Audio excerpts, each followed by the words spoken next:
Good afternoon, students. Did you study politics yesterday? I have told you na कि you just study the politics. Did you study?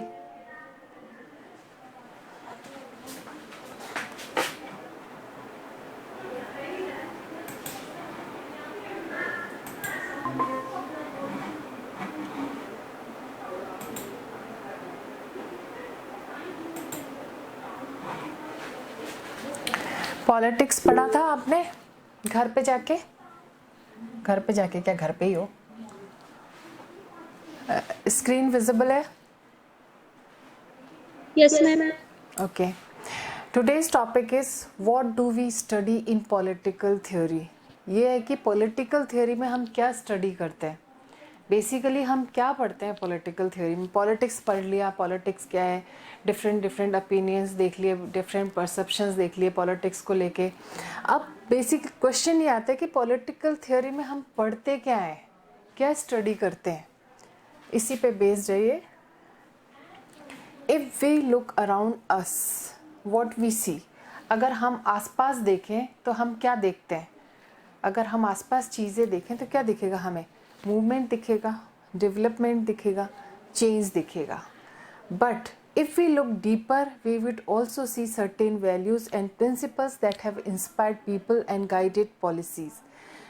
अगर हम बहुत deep में देखें, deeper देखें, deep study करें, तो हम कुछ वैल्यूज हैं, सर्टेन स्पेसिफिक पर्टिकुलर जो वैल्यूज़ हैं और जो प्रिंसिपल हैं, वो मतलब जो इंस्पायर्ड पीपल है, जो इन्फ्लुएंस पीपल है, उनसे गाइडेड रहती है बहुत सारी चीज़ें. जैसे पॉलिसीज़ है, जो इन्फ्लुएंस्ड है, जो इंस्पायर्ड पीपल है, उनसे हमारी जो पॉलिसीज़ है वो गाइडेड रहती है. मतलब उनको लेके, उनकी परसेप्शन को लेके पॉलिसीज़ बनती हैं.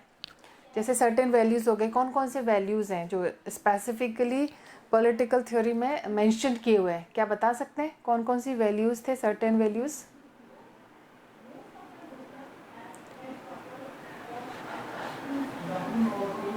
Freedom, equality. हाँ, फ्रीडम, इक्वालिटी. हाँ, डेमोक्रेसी. तो आइडियल लाइक डेमोक्रेसी, फ्रीडम, देखो ये आगे ही दे रखा है. आइडियल लाइक डेमोक्रेसी, फ्रीडम और इक्वलिटी. फॉर इंस्टेंस, ये एक एग्जाम्पल है. डिफरेंट कंट्रीज में try to protect such values by enshrining them in their constitution. जो डिफरेंट कंट्रीज़ हैं, अलग अलग कंट्रीज़ हैं, इन्होंने इन वैल्यूज़ को प्रोटेक्ट करने के लिए, इन वैल्यूज़ को कि भाई प्रोटेक्शन मिलता रहे, इसके लिए इन्होंने एनश्रिन किया हुआ है अपने अपने कॉन्स्टिट्यूशन में. प्रियम्बल में हमारे अगर देखोगे ना तो उसमें ये सारे वैल्यूज़ हैं वो मैंशनड है. प्रेम्बल क्या होता है? Guideline of the constitution. इसी तरीके से बहुत डिफरेंट कंट्रीज़ हैं जिन्होंने इन वैल्यूज़ को, किन की वैल्यूज़ को? जो इंस्पायर्ड पीपल्स ने दी है. बदलती रहती है चीज़ें, बहुत बदली है अकॉर्डिंग टू सिचुएशन, सर्कमस्टांसेस. जो इनकी सोच है, जो परसेप्शन है, वो बदलता रहता है. तो ये हमने इन वैल्यूज़ को जो प्रोटेक्शन दिया है, हमने भी और दूसरी कंट्रीज़ ने कॉन्स्टिट्यूशन में दिया है. As is the case with the American and Indian constitution. American और इंडियन कॉन्स्टिट्यूशन जो कि रिटन कॉन्स्टिट्यूशन है, यहाँ पे इन वैल्यूज़ को प्रोटेक्शन दे रखा है. इन वैल्यूज़ से रिलेटेड जो इंडिविजुअल्स है उनको भी प्रोटेक्शन दे रखा है. ठीक है.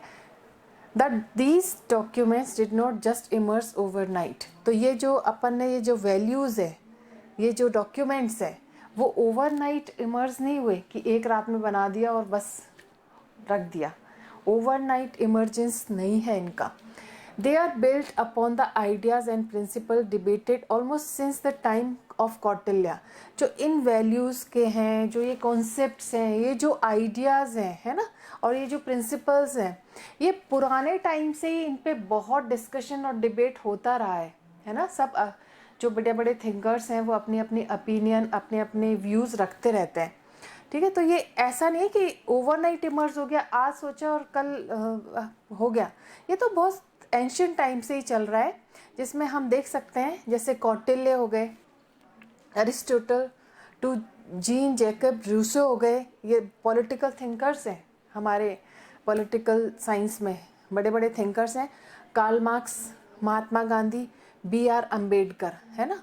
तो ये इनमें इनके जो व्यूज़ हैं इनमें डिबेट और डिस्कशन चलता रहा है as far back as the 5th century BC।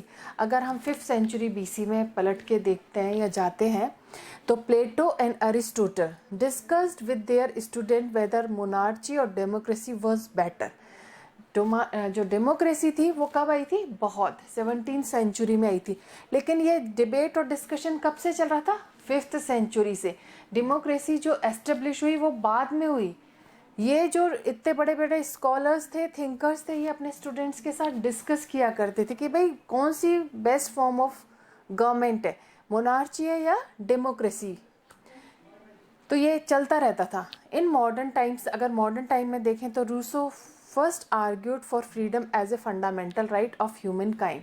Rousseau जो मॉडर्न टाइम के थिंकर रहे हैं, जो रूसो रहे हैं, आप इसको इनके बारे में बहुत बाद में आएंगे, आता रहेगा, चीज़ें बताती रहूँगी, अभी हम टॉपिक से नहीं भटक रहे।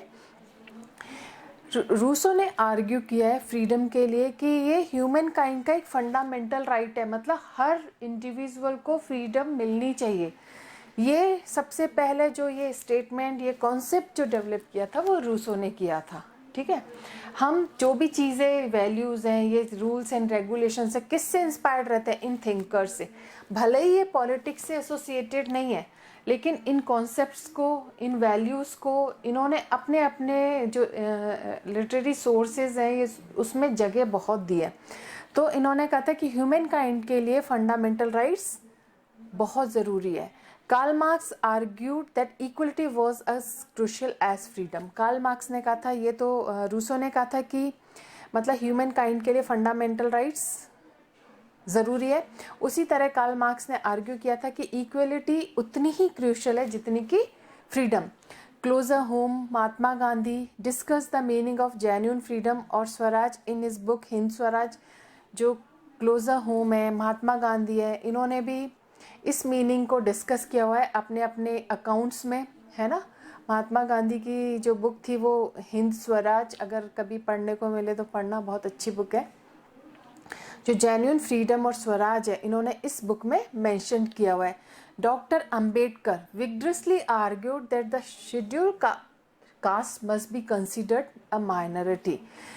अंबेडकर जो कि खुद SC से रिलेटेड थे, वो उन्होंने विग्रसली आर्ग्यू किया था कि ये जो शेड्यूल कास्ट है, जो अंडर प्रिविलेज्ड है, बैकवर्ड है, डिप्राइव्ड है, इनको माइनॉरिटी में कंसीडर किया जाना चाहिए कि माइनर्स है।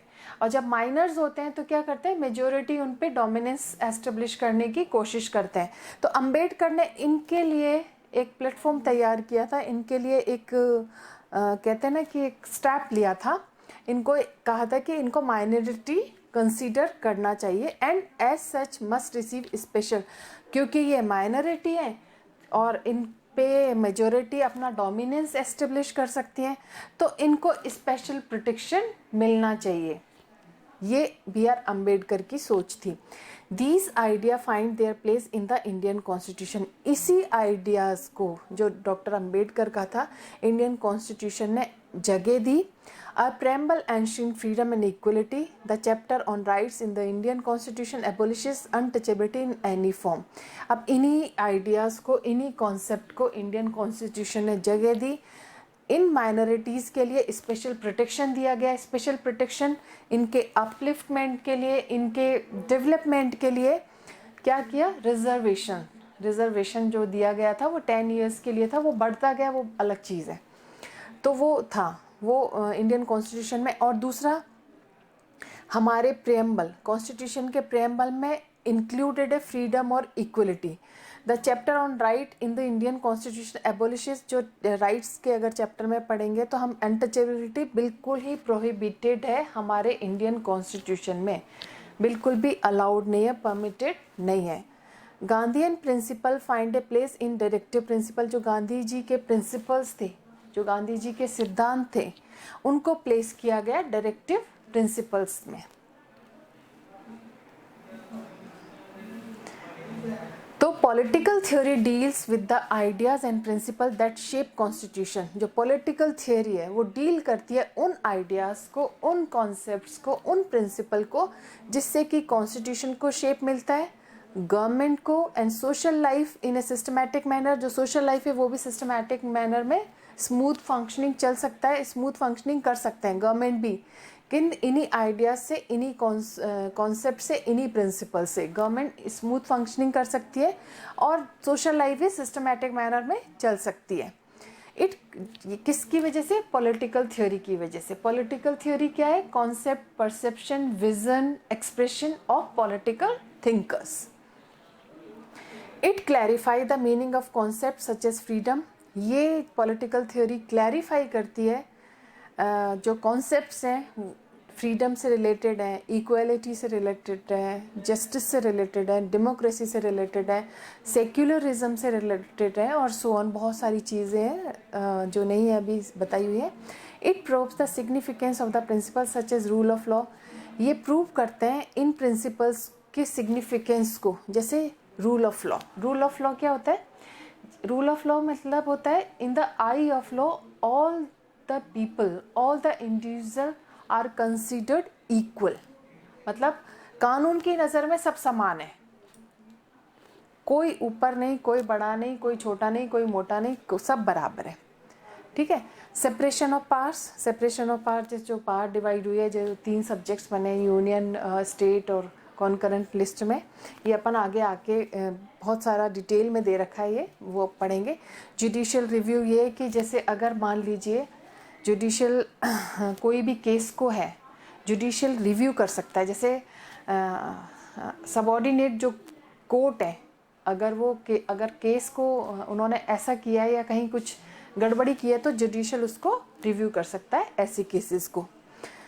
This is done by examining the arguments advanced by different thinkers in defense of these concept। ये होता है आर्ग्यूमेंट्स को एग्जामिन करके, है ना।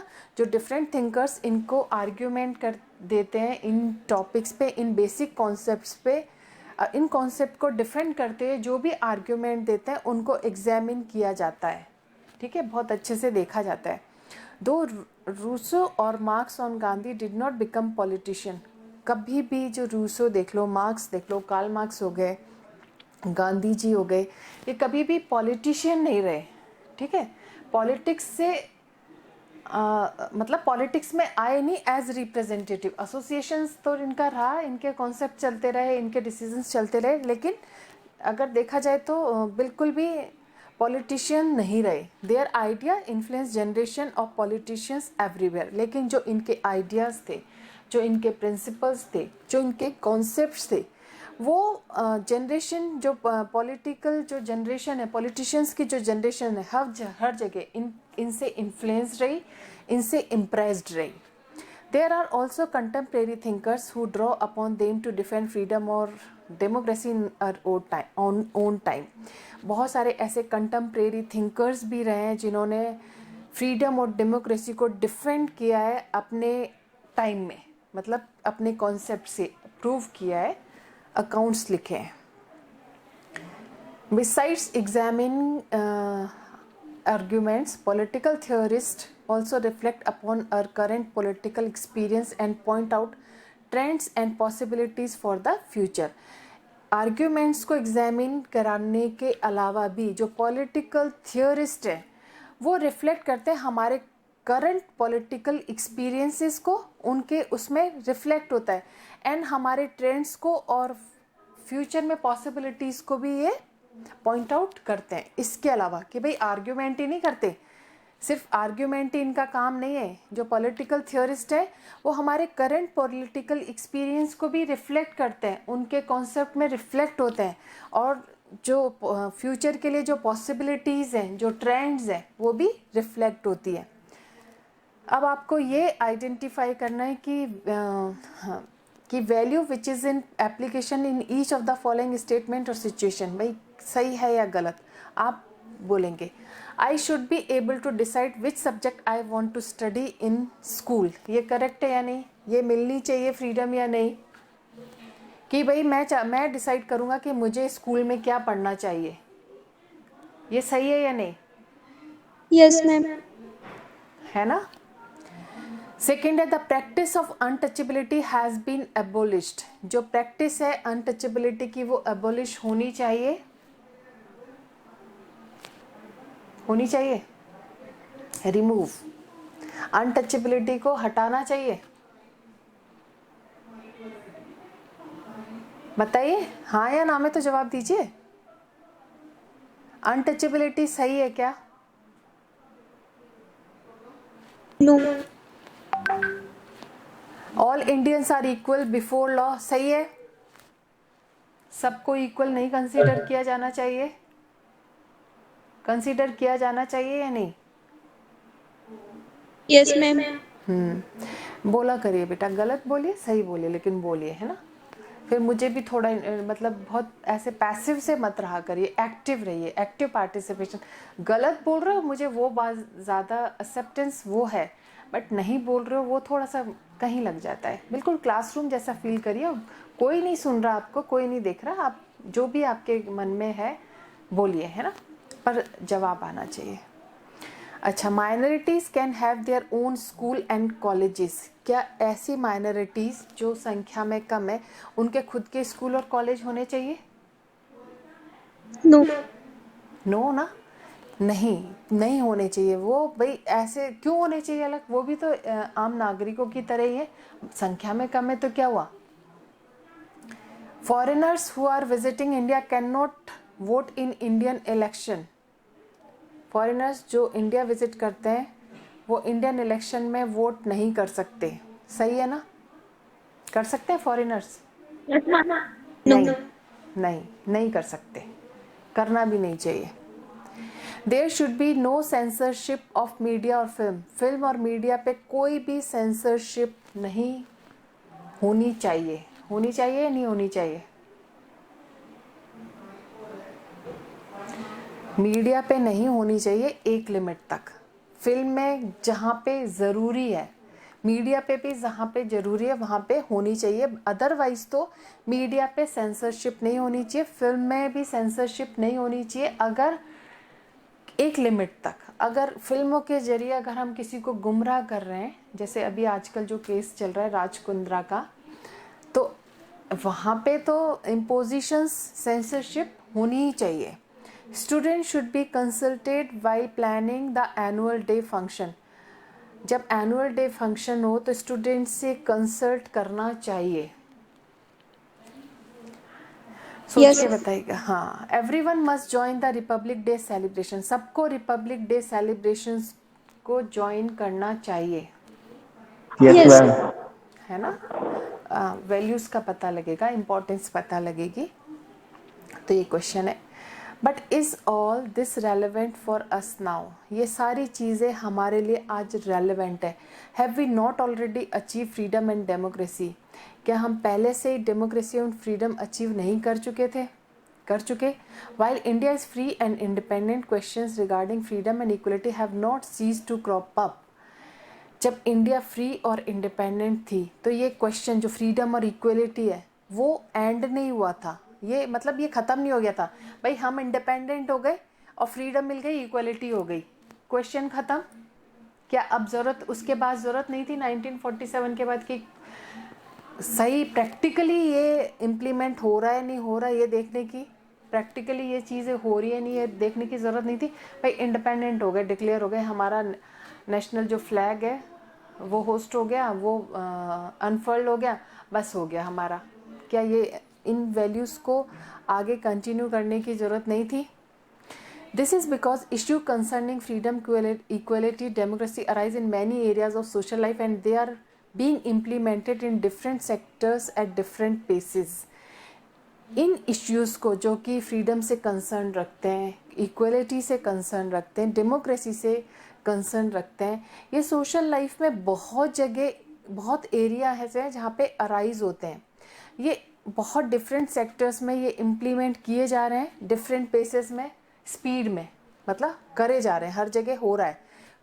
अगर नहीं होता तो हम तो कह देते फ्री और इंडिपेंडेंट इंडिया, सब फ्री है सब इंडिपेंडेंट है, लेकिन हर सेक्टर में इसको सोशल लाइफ में इम्प्लीमेंट किया जा रहा है डिफरेंट पेसेस में। For instance, although equality may exist in the political sphere in the form of equal rights, it may not exist to the same extent in the economic और social sphere. एक example के लिए देख लो, equality है, हमने कह दिया equality. अगर equality अगर हम political sphere में देखें तो equal rights सबको provide है, मैं right to vote मतलब एक certain age पे सबको, लेकिन यही equality इकोनॉमिक और सोशल स्फीयर में एक एक्सटेंट तक एग्जिस्ट नहीं करती. इक्वलिटी हमने कह दिया, इक्वलिटी को सोशल लाइफ में क्या इक्वलिटी है, इकोनॉमिकली क्या इक्वलिटी है, पॉलिटिकली क्या इक्वलिटी है, ये डिफरेंट है. इक्वलिटी पॉलिटिकल अगर स्फीयर में देखा जाए तो इक्वल राइट्स, पर सेम एक्सटेंट इकोनॉमिक और सोशल स्फीयर में ये एग्जिस्ट नहीं करती. पीपल में enjoy equal political rights but still हो सकता है लोग अपने इक्वल पॉलिटिकल राइट को तो इंजॉय कर रहे हैं, है ना, वोट देने जा रहे हैं, बट स्टिल भी लेकिन डिस्क्रिमिनेटेड हैं अभी भी सोशली. उनको पॉलिटिकल राइट तो मिल गया लेकिन समाज में क्या हो रहा है, डिस्क्रिमिनेशन हो रहा है, उनको डिस्क्रिमिनेट किया जा रहा है बिकॉज ऑफ देयर कास्ट और पॉवर्टी. किसके बेसिस पे, कास्ट और पॉवर्टी के बेसिस पे. क्या इक्वलिटी आ गई, सिर्फ पॉलिटिकल स्फीयर में इक्वलिटी आने से इक्वलिटी आ गई क्या? सोशली तो आप डिस्क्रिमिनेट कर रहे हो, तो इक्वलिटी कहाँ चली गई? Some people may have a privilege place in society while other are deprived even of basic necessities. कुछ लोग हमारी सोसाइटी में इतने प्रिविलेज्ड हैं कि वो मतलब ऐशो आराम से रह रहे हैं, और कुछ इतने डिप्राइव्ड हैं कि उनके पास बेसिक जो नेसेसिटीज़ है, फूड, शेल्टर, होम, ये चीज़ें भी अवेलेबल, मतलब 2 जून की रोटी भी नहीं खा पा रहे. कितनी इनइक्वलिटी है समाज में. क्या यहाँ पे ये सोशली इक्वल है? नहीं है. कितनी इनइक्वलिटी है. Some are able to achieve whatever goals they set for themselves while many are unable even go to school.